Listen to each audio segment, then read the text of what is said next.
नमस्कार साथियों, स्वागत है आपका हमारे YouTube चैनल AK सर 9 पर। पिछले वीडियो में हम जो है लोकगीत नाम का चैप्टर कंप्लीट कर चुके हैं। आज हम पढ़ेंगे लोक देवियां, और लोक देवियों में पहली लोक देवी जो हम पढ़ने जा रहे हैं उनका नाम है करणी माता। करणी माता जिनका मंदिर बना हुआ है कहाँ पर? देशनोक बीकानेर के अंदर।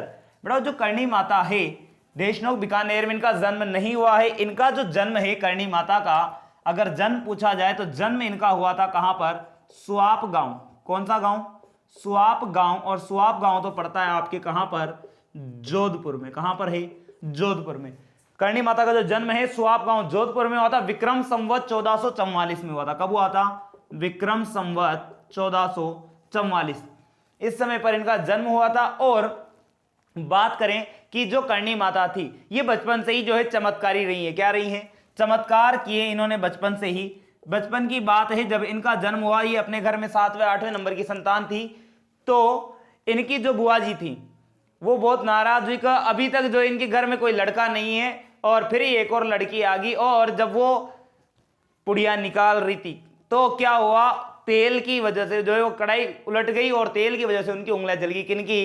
इनकी बुआ जी की। इनकी बुआ जी की उंगलियां जल गई। जब अन्नप्राशन का समय आया और उन्हें कुछ खिलाने लगते हैं, खीर वगैरह, तो उस समय पर जैसे ही बुआ जी ने इनको टच किया, जो करणी माता थी इनको टच करते ही इनकी बुआ जी जो थी, इनकी बुआ जी की उंगलियां ठीक हो गई। ठीक होते ओ या तो बड़ी चमत्कारी छोरी, बहुत बढ़िया आई जिया तो घर में। कौन? करणी माता। ठीक है, तो पहला ही चमत्कार इन्होंने बचपन में दिखा दिया, होते ही थोड़े दिनों बाद ही, ठीक है, 2-4 दिन में इन्होंने पहला चमत्कार तो ये दिखा दिया। अब जैसे जैसे ये बड़ी हुई थोड़ा और इनके चमत्कार प्रसिद्ध होने लगे। किनके? करणी माता के। करणी माता के जो पिताजी थे एक दिन गए थे खेतों में पानी वानी पिलाने, शाम के समय वहीं थे, और उन्हें डस लिया सांप ने। किसने डस लिया? सांप ने। पता नहीं चला सुबह तक कि क्या हुआ। सुबह तक जब वो घर नहीं आए, जब उनको ढूंढने गए, तब पता चला कि वो तो खेतों में पड़े हुए हैं, और उन्हें किसने डस लिया है? सांप ने डस लिया। लाए घर पे, और उनको जब ले जाने की तैयारी की जा रही थी शमशान घाट की ओर, तो उससे पहले ही करणी माता ने मत ले जाओ कुछ, और करणी माता ने क्या कर दिया? उन्हें जीवित कर दिया। किनको जीवित कर दिया? अपने पिताजी को।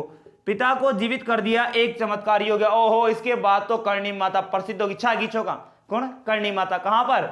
जिनका क्षेत्र है जोधपुर वाला क्षेत्र, देशनों का आसपास का, इस क्षेत्र में बढ़िया प्रसिद्ध हो गई। कौन? करणी माता।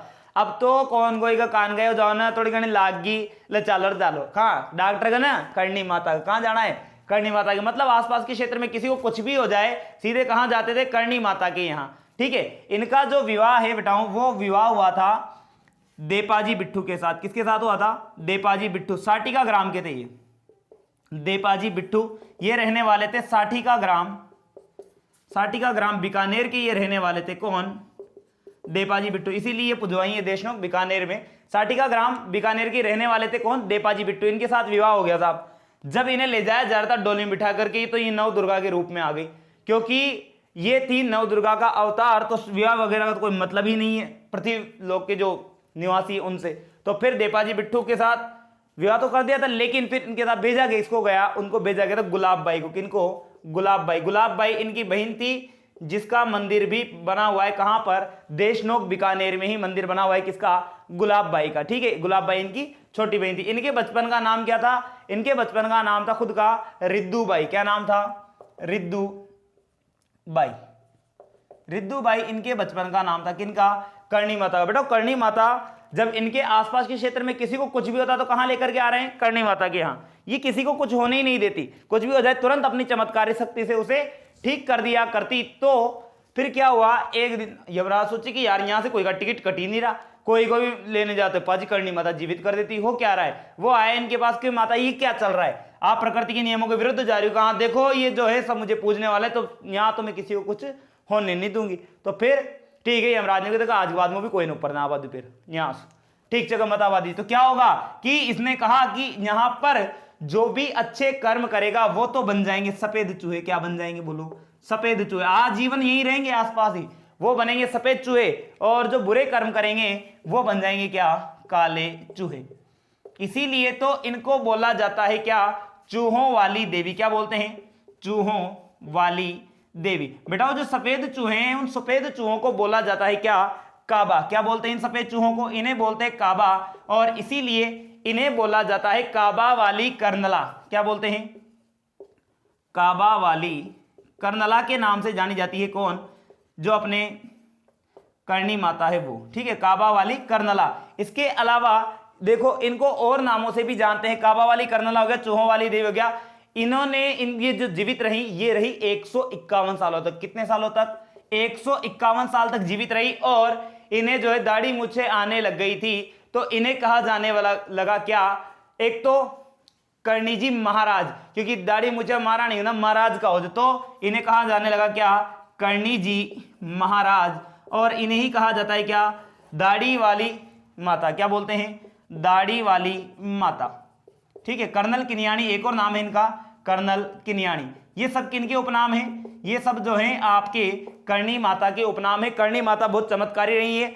इनका जो मुख्य मंदिर बना हुआ है वो देशनोक बीकानेर में है। इनके मंदिर में हजारों की संख्या में कौन से चूहे? काले चूहे उपस्थित होते हैं। और अगर उनमें आपको सफेद चूहे दिख जाएं तो उनके जो दर्शन है वो अत्यंत शुभ माने जाते हैं। मतलब आप घूमने गए करणी माता के मंदिर में और अगर आपको दर्शन हो गए किनके? सफेद चूहों के, तो समझ लीजिए कि आपके दर्शन सफल हो गए। कहां पर? करणी माता के मंदिर के। बेटा हमने जब राव जोधा की बात की थी तब मैंने आपको बताया था कि राव जोधा ने जो है जोधपुर शहर की स्थापना की थी और मेहरानगढ़ दुर्ग बसाया था। किसने बनाया था? राव जोधा ने। तो जो मेहरानगढ़ दुर्ग की नींव, ऐसा कहा जाता है कि उस मेहरानगढ़ दुर्ग की नींव किसने रखी? करणी माता ने अपने हाथों से रखी है। कौन से दुर्ग की नींव? मेहरानगढ़ दुर्ग की नींव रखी है करणी माता ने अपने हाथों से। और जो राव बीका था, जिसने बीकानेर शहर की स्थापना की थी विक्रम संवत के हिसाब से 1488 में, तो राव बीका ने करणी माता के आशीर्वाद से ही क्या किया है? बीकानेर की स्थापना भी की है। कौन सी माता के आशीर्वाद से? करणी माता के आशीर्वाद से। एक तो राव बीका ने क्या बसाया? बीकानेर बसाया। और मेहरानगढ़ दुर्ग की नींव तो स्वयं करणी माता ने अपने हाथों से रखी, जो चिड़ियाटूप पहाड़ी जोधपुर में बना हुआ है। कौन सा दुर्ग? मेहरानगढ़ दुर्ग। तो ये थी अपने करणी माता। करणी माता जो है बहुत ही स्पेशल रही है। किनके क्षेत्र में? देशनोक बीकानेर। मतलब यहाँ के लोगों की हर एक समस्या का समाधान कौन करती थी? करणी माता, ठीक है। तो इनका जो जन्म था वो कहां पर हुआ? सुआप गांव जोधपुर। जबकि इनका विवाह कहां पर किया गया? साटिका ग्राम बीकानेर के देपाजी बिट्टू के साथ। इसलिए इनके जो वंशज हैं वो कहलाते हैं देपावत। कौन कहलाते हैं? देपावत कहलाते हैं। और इनके मंदिर को बोला जाता है मठ या मठ बोलते हैं। क्या बोलते हैं? या तो मठ बोलेंगे या मठ बोलेंगे। इनके मंदिर को कहा जाता है, इन्होंने बचपन से ही खूब चमत्कार किए हैं, नवदुर्गा का अवतार मानी जाती है। इसीलिए इनके जो मेले लगते हैं चैत्र और आश्विन दोनों नवरात्राओं में इनके मेले भरते हैं। किनके? करणी माता के। चैत्र के नवरात्रा जब आएंगे तब भी, और जो आश्विन नवरात्र आते हैं, जो शरद नवरात्र जिन्हें अपन कहते हैं दिवाली के टाइम वाले, उन दोनों नवरात्राओं में करणी माता का मेला भरता है, ठीक है। तो अब ये कंप्लीट है। चाहे तो आप इसका भी स्क्रीनशॉट ले लीजिए और मैं अभी आपको इनके जो मिनी नोट्स है वो प्रोवाइड करवा दूंगा। ले लीजिए स्क्रीनशॉट।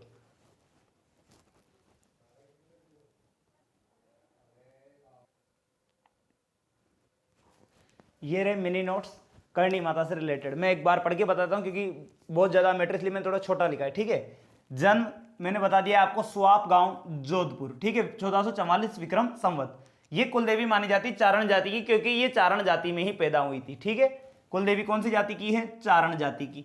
आराध्य देवी मैंने कहा राव बीका ने इनका आशीर्वाद लेकर के जो है क्या करा? स्थापना करी। किसकी? बीकानेर की। तो ये आराध्य देवी हो गई किनकी? बीकानेर के राठौड़ों की, ठीक है। और उसके बाद इनके बचपन का नाम में लिखा है रिद्दूबाई। इनके मंदिर को मठ या मठ कहते हैं।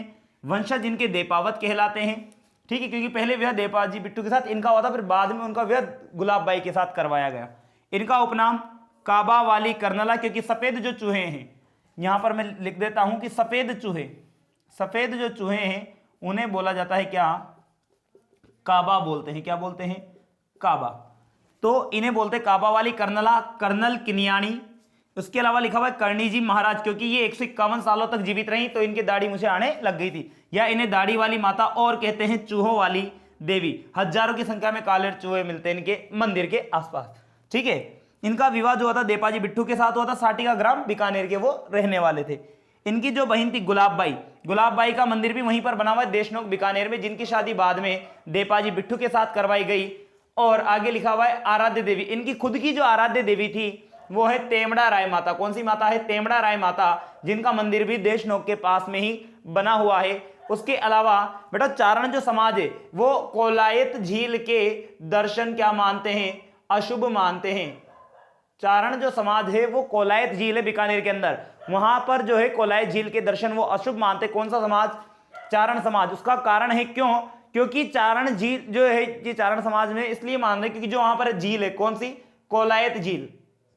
ये जो कोलायत झील है बीकानेर के अंदर, इसमें एक लड़का डूब के मरा था और वो लड़का था किनका, करणी माता। आप कह रहे हो सर विवाह हुआ था लेकिन ये तो आ गई थी, फिर लड़का कैसे, जो इनकी बहन थी गुलाबबाई, गुलाबबाई से जो लड़का उत्पन्न हुआ था जिसका नाम था लाखा, वो लाखा डूब करके मर गया था। कौन सी झील में, कोलायत झील में। इसीलिए चारण समाज क्या करते हैं, आज भी इस झील के दर्शन अशुभ मानते हैं। ऐसी लोक मान्यता है। मैंने बताया आपको कि मेहरानगढ़ दुर्ग की जो नींव रखी वो करणी माता ने स्वयं अपने हाथों से रखी और राव बीका ने इनसे आशीर्वाद लेकर बीकानेर शहर बसाया।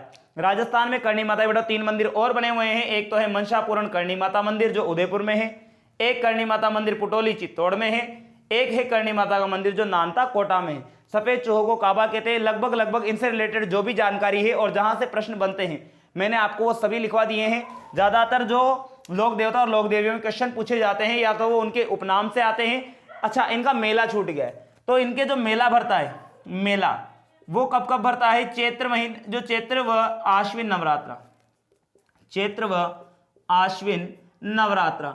तो ये जो है दोनों समय पर इनका मेला लगता है, दोनों नवरात्राओं में इनके यहाँ मेला लगता है। तो ये आज हमने पहली लोक देवी कंप्लीट करी है, करणी माता। आज ही हमने चैप्टर की शुरुआत करी है। आज केवल हम इसमें एक ही लोक देवी पढ़ेंगे और कल से कंटिन्यू करेंगे बाकी लोक देवियों को, ठीक है। तो अगर आपको हमारी वीडियो पसंद आती हो तो वीडियो को लाइक करें, शेयर करें और कमेंट्स करके हमें अगर कुछ कमी रहती तो वो बताएं। अगर आपको इससे रिलेटेड कोई और जानकारी लेनी हो तो आप हमें कमेंट्स में पूछ सकते हैं, हर एक कमेंट का जवाब आपको दिया जाएगा।